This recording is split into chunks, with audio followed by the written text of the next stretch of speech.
Warehouse 31 is a brand new haunted house located just outside of Birmingham and Pelham. But Warehouse 31 is not just a haunted house. It's a wonderful Halloween experience for the entire family. Coming up on today's show, we'll tell you just how the Samford Business School is involved in social media. And stay tuned for a homecoming recap, including a look at Samford's first ever homecoming ball. These stories and more are coming up on the Samford News Network. Well, business is back to normal here at the Birmingham Airport. As you can see behind me, the lights are back on the runways and airplanes are coming in and out. However, this was not the case earlier this afternoon. A bomb threat shut the entire airport down. A TSA employee found that bomb threat in a bathroom. Now, passengers were stranded for hours without any means of transportation. But like I said, they are able to get back on their planes at this point. Now, there is an ongoing investigation and we will keep you updated on the latest information as it arrives. For ABC 3340, I'm Allie Reece. He gets called to save in restaurants before they crash and fail. Now he's here in Alabama. Let's see what the Food Network chef is trying to save this time. When we come back, we'll visit Railroad Park here in Birmingham. And interested in a shortcut to law school, we'll have all the details on a new law program being offered to students. And later, sports reporter Samantha Stallings will join us in the studio to talk about Samford Volleyball's senior night. All this and more after the break. Samford University is known as one of the most beautiful Christian universities in the nation. But the roads could use a little bit of work. The road conditions on Samford's campus have recently been a hot topic after SGA Senate got involved in repairing a West Campus pothole.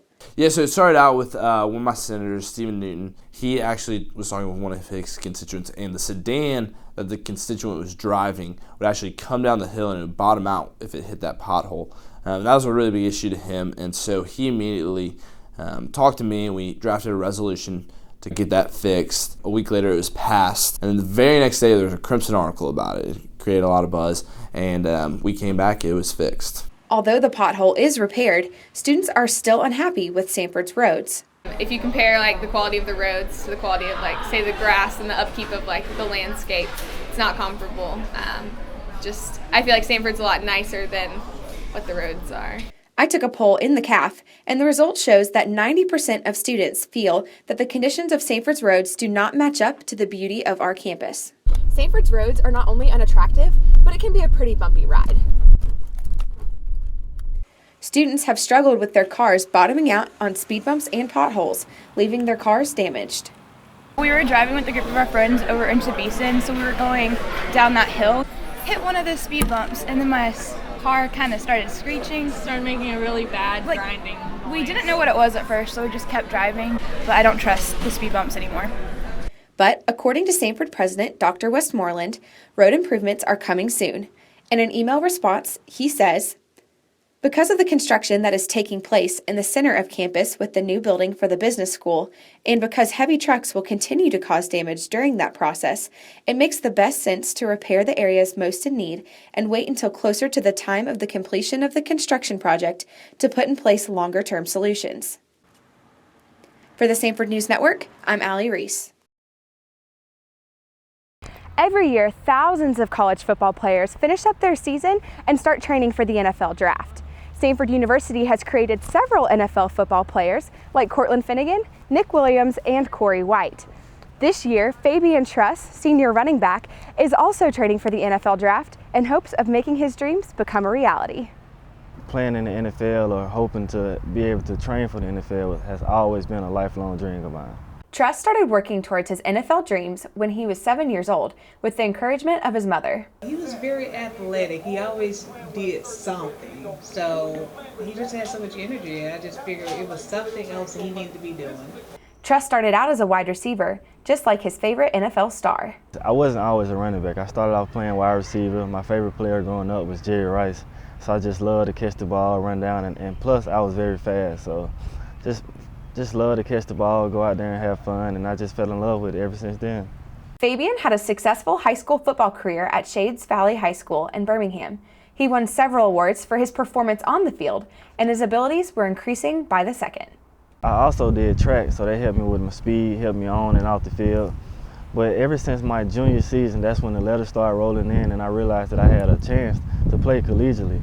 And that just been the fuel to my fire. It helped me to keep motivated and just keep working harder. Several universities were interested in Fabian, including the University of Kentucky and Troy, but this Birmingham native chose Samford University.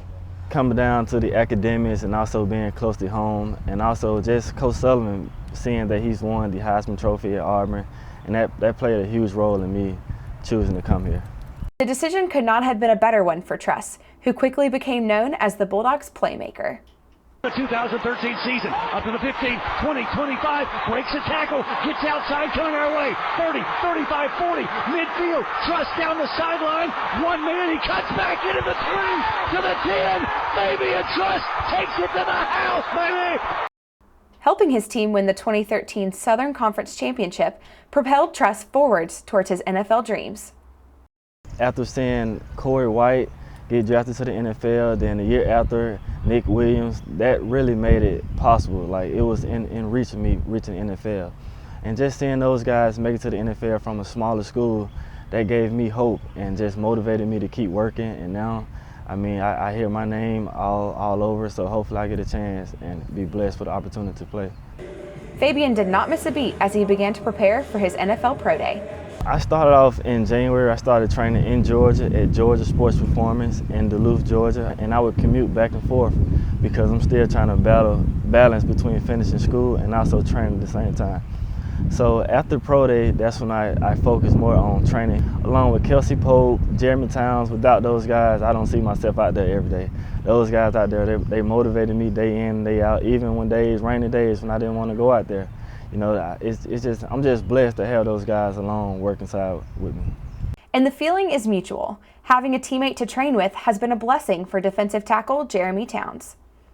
I think it's been a big encouragement to have Fabian around because, I mean, he's definitely dedicated. He wants to get to the next level, so it only motivates me to work hard, and we sit down and we talk about it, and we always come to the conclusion that at this point we can't change anything. All we can do is be dedicated, work hard, and let the cards fall how they may. Despite his hard work in the gym, Truss has been continuing his studies towards a sports administration degree.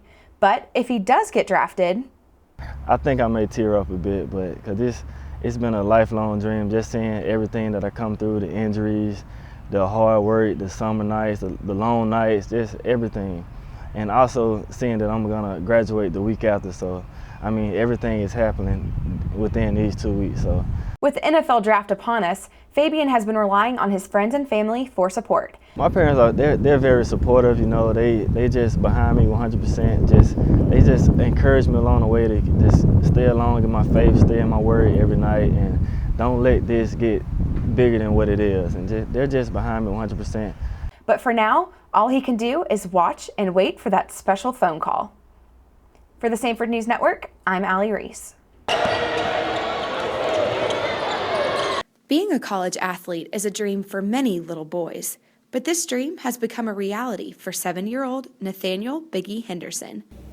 I want to play basketball. Biggie suffers from a rare disease called Clove syndrome, which has only about 100 diagnosed cases worldwide. The disease has already resulted in the loss of Biggie's right leg. But regardless of his condition, a nonprofit called Team Impact is making Biggie's dream come true. It's a program that connects terminally ill kids or kids with a certain type of disease to be a part of a sports athletic team. Yes, we're going to welcome the newest member to the Sanford Bulldog basketball team. Biggie signed a letter of intent with Sanford in October, and ever since, he wears the number 5 jersey at every home game. But make no mistake, Biggie is 100% a part of this team. When he's in that locker room, everybody looks after him. From getting him Gatorade to, taking turns pushing him down the hall. Big is a big boy. Sometimes he wants to, push himself down the hall and he gets into the huddle. But all the guys treat him like a part of our team. Biggie being on the Sanford team has been a positive experience for everyone. This has been a great experience for everybody. But it has been an amazing experience for Biggie in particular. He don't have that interaction with, the other children and, things like that. So this give him a chance to be a part of a team and have interaction with other people and stuff like that. Biggie's presence has been a big inspiration for the players. The coaches are yelling at him and wanting to play hard, and things are tough for him, and they don't want to go to practice, maybe don't feel like getting up and going to class, or whatever the case may be. When they think they're having a very bad day, No, we do point to Biggie and say, hey, man, listen, this is something that you guys are doing that Biggie would never have the opportunity to do. And in regards to his future on the team, You know what? He can be a part of this team as long as I'm here. He's a part of Sanford basketball. Coach Seltzer insists that Biggie will always have a place on the Sanford basketball team. Next year, he'll be doing the same thing, and the year after that, and the year after that. As long as he wants to be a part of this, we'll have him. He's on our team, and that's how we treat him. For the Sanford News Network, I'm Allie Reece.